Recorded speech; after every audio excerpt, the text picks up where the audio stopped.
елі шежіре бойынша мәліметтер салмағалы көп болды. Сол себепті бүгін сіздерге Найман ішіндегі Назар ішіндегі Кегенбай би ұрпақтарының шежіресін ұсынамын. Мәліметтерді мұқият асықпай тамашалаңыздар. Бұл Кегенбай ұрпақтарының алғашқы бөлімі.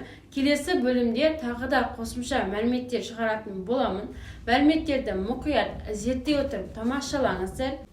Кестеде берілген мәліметті мұқият қарап шығыңыз. Кестеден кейін сіздерге видео қалдыратын боламын.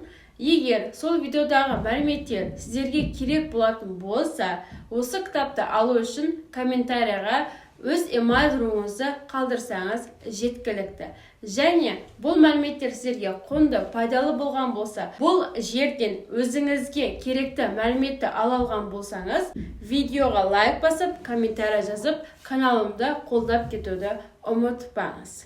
Келесі бөлімде Кегенбай бидің ұрпақтарының келесі шежіресін шығаратын боламын.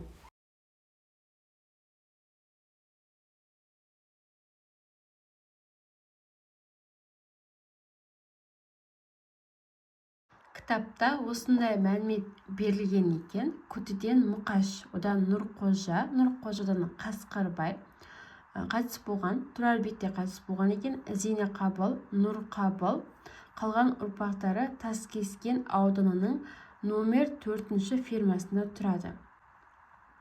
Ал енді бұл күдінің екінші әйелінен Бектас, Байтас, Шойтас, Күшік, Күшебай. Ал енді Бектастан Тергемес, Теккемес, Тышабай, Кішібек деген ұрпақтары тараған екен. Егер кітаптың толық нұсқасын алатын болсаңыз, осындай мәліметтерді көре аласыз. Бұл жерде Тергеместен ұрпақтарының шежіресі де келтірілген екен.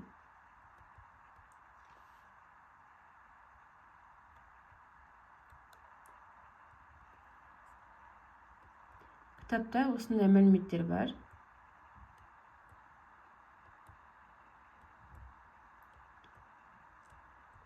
Егер сізге Өтетілеу шежіресінің осындай толық нұсқасы керек болатын болса, комментарияға шежіре деп жазсаңыз болады.